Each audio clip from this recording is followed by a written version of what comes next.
Hey, everybody, it's Jade. How you faring on this fine Skol Saturday? I hope you're doing splendid. Thank you so much for cruising on through. Happy to have you.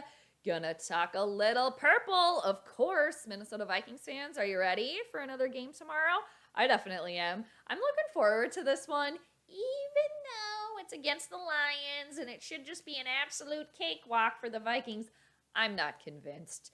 I am not convinced because, yes, the Motor City Kitties, they're winless, okay? The Lions, they've had, oh man, this season for the Lions, you almost feel bad for them at a certain point. They are 0-10-1, still trying to get that first victory. But the Vikings, they're also losers. They're 5-6. They're under 500. And if the playoffs were to start today, guess who would find themselves not participating in the festivities? Yes, that would be the purple. So for the game tomorrow, the Vikings are looking at this game like it's absolutely everything. Their entire rest of the season depends on it. Can they get into the playoffs? Well, you're going to have to win the game tomorrow and then hope that other teams lose because you're not in control of your own destiny. Like, you had the chance to do that, Minnesota, and you failed. So at this point in time, in my opinion, the Vikings don't deserve to be in the playoffs, but they're going to try their best tomorrow to keep those playoff hopes alive. And with the Lions, they're like, we're 0-10-1. We're showing up every week. We're trying to get a win here. And, you know, if we get a win, that would be absolutely hell yeah, fabulous. And if we don't get a win, you know, we go completely, if they end up going 0-16-1, then they get the number 1 draft pick. So for the Lions, they're showing up and they're gonna play tough because they have been. That's a thing with the Lions, that even though they have this atrocious record, they are still showing up every week. So the Vikings, they can't just, gallivant into the Motor City and think that, it's going to be a clean litter box over there. No, there's plenty of Tootsie Rolls in that litter box over there that they're going to have to sift through. And one thing, too, that I just want to pull up here is the Detroit Lions schedule, because they have been keeping it close. And you know what else was close? The last 2 times that these teams played was the score. The Vikings, yeah, they got the victory, but only by 2 points. It was 19-17. And then that also led to the Lions head coach, Dan Campbell, crying at the post-game podium. It's just, man, so they're due one. I just feel like the Lions are due a victory here, and could it come against Minnesota? That would just be typical purple fashion, wouldn't it? So ever since the Lions got completely obliterated here by the Eagles, it was 44-6. So that was on Halloween. Both the Lions and the Vikings had absolutely horrific Halloweens. The Lions losing 44-6 to the Eagles, and then obviously the Vikings losing at home to the Dallas Cowboys. Yeah, not really. All right, so ever since then, it was like the Lions, they utilized, they had a bye after that, so they utilized that time, and it seems like they got it together. Even though, yes, they haven't won a game since, but what did they do after that game and after their bye? They came out and they almost snuck away with the victory over the Steelers. Brought them into overtime, and that's when they ended up in the tie. And then the next week, the Lions only lost by 3 to the Browns. It was 13-10. Interestingly enough, when the Vikings played the Browns, they only scored 7 points. So the Lions were able to put up more points against Cleveland than the Purple were. And then the following week here, the Lions lost to the Chicago Bears by 2 points. They have been keeping it close. And it just seemed like this game for them was just like a reality slap here. Or it was some sort of like turnaround within them. And it has just been close ever since then. And I mean, that's not the only game that has been close for the Lions. I mean, obviously, like I mentioned, they barely lost to Minnesota by 2. And same thing goes, interestingly enough, too, when the Ravens played the Lions. It was also 19-17, with the Lions barely losing that one. The Lions are going to show up. They're not just going to take a cat nap tomorrow. They're not. So I hope that Minnesota is really ready for that. And I hope they can hang. And 2, with Minnesota going into this game being like, all of our playoff hopes are on the line, They better show up. I mean, if they want to make anything happen for the rest of the season, I'm still convinced that they're going nowhere. I mean, they're going nowhere. They're not. But, I think the Vikings still think that they're like the Super Bowl contending team because so many of them are like, well, we should technically be, 11-0. I don't think it was a lot of them, but it was, somebody mentioned to me, it was Brashad Breeland that said that. And so many other players and coaches were, yeah, if we would have just done that, we would have won that one. Shoulda, woulda, coulda. You're 5-6. You're below 500. The playoffs were to start today. The Vikings would not be in it. So they're losers. They are. So let's move on to the injuries here. So injuries for Minnesota, they're going to be without Dalvin Cook. They're also going to be without Christian Darrisaw and no Cam Bynum. And questionables for Minnesota, Anthony Barr, Eric Kendricks, Mackenzie Alexander, and Patrick Peterson looking to come off the COVID list as well. Eric Kendricks is the one that makes me raise my eyebrow the most there.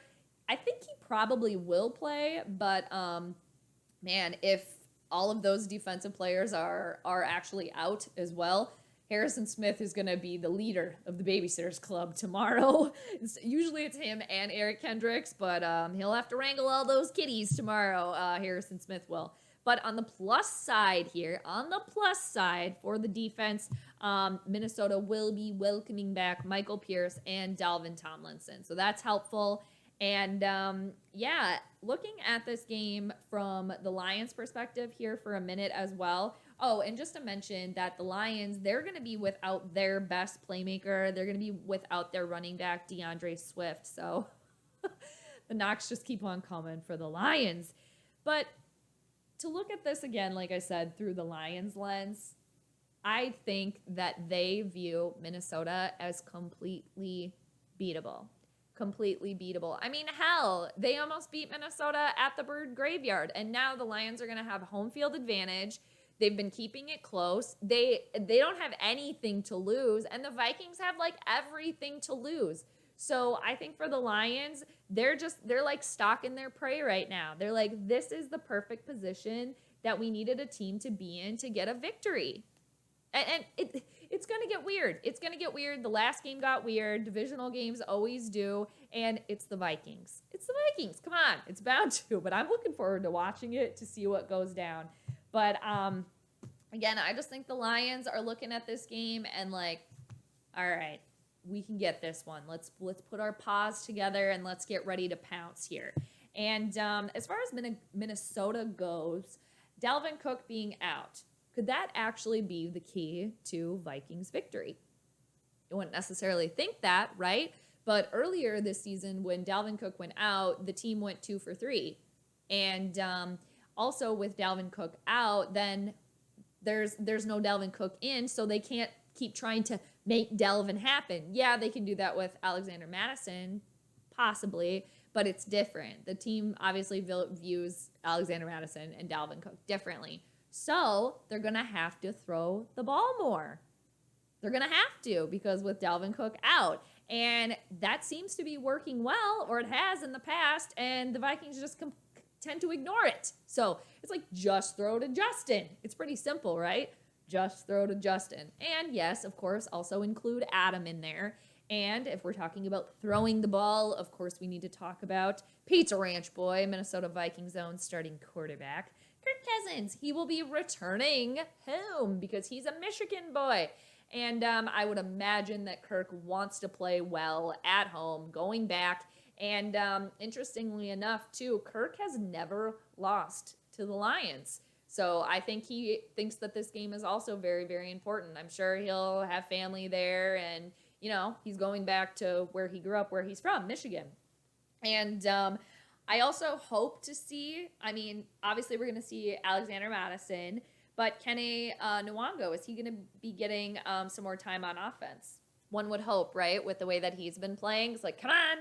And one thing that I wrote down here about Zim this week, about a little comment that Mike Zimmer said, was he was talking about wanting to blow a team out of the water by 13 points. Like, to Zim, 13 points is a blowout.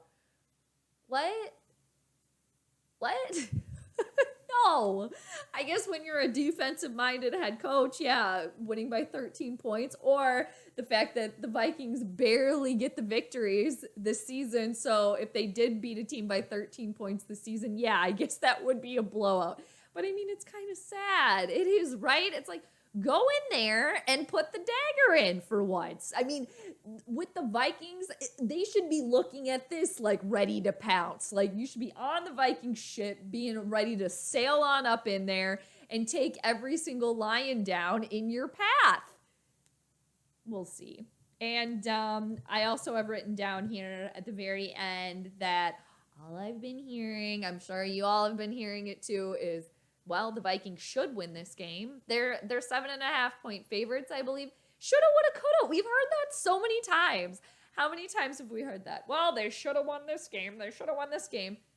How about you put up and make them shut up for once, and then you'll get the win. Do that once. Do that. How about that, okay? Enough of this, well, if we would have done this, if Greg Joseph would have made that kick, blah, blah, blah, blah, blah. At the end of the day, you are what your record shows. You're 5-6, Minnesota. You're under 500, and you're not in playoff contention as of right now. That's the reality. I live in the realistic realm here, people. If you don't live over here, come over here. It's nice. We watch the games. We enjoy. We want the team to win. We do, but we want receipts. We want receipts. Prove it to us. Prove it to us here. And as far as the game goes tomorrow now, how it's going to end, I keep going back and forth, back and forth.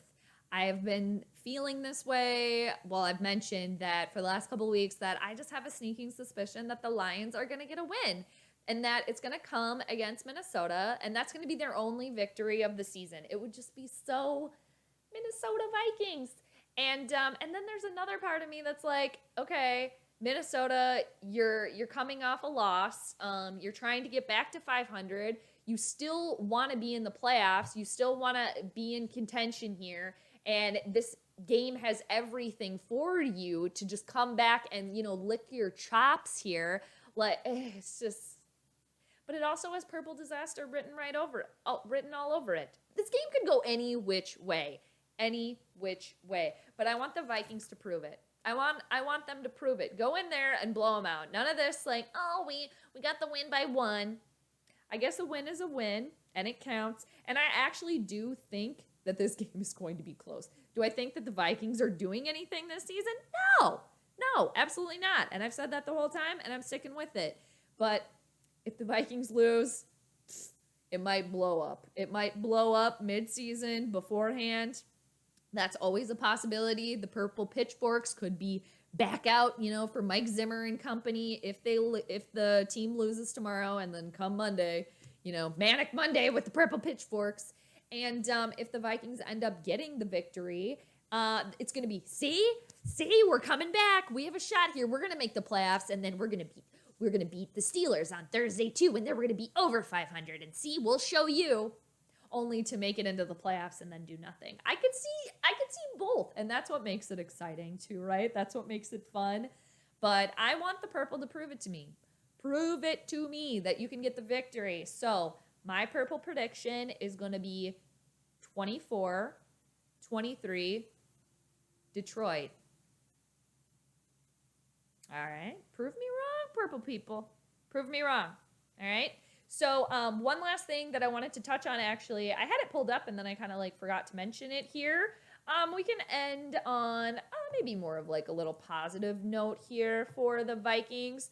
But I don't know if y'all saw this too or heard about it, that Everson Griffin has, he posted it on Instagram. So he kind of made a statement after, that the incident with him. So he says that he's bipolar and he wants to be a mental health advocate. So he kind of came out and said, he posted on Instagram, "It's true, I'm bipolar. I will embrace it. And I will be an advocate for mental health." He said, "I've been running from it a long time. I'm not ashamed of it anymore." And, some other things. It's happened, I guess, when his mother passed away. It kind of started there. And at the end, he said, "I promise this time I will do everything the experts say, and my wife. I love my family and I miss my friends. Thank you for all the love and support. But most of all, thank you for all the prayers, and then posted this picture here. So, I mean, good for Everson Griffin. He's getting things squared away, getting the help that he needs. So that's just amazing to hear, obviously. And wishing him well, wishing him and his family well. And the Vikings did place him on non-injury IR, so he technically has to miss like 3 games if he were to possibly come back this season.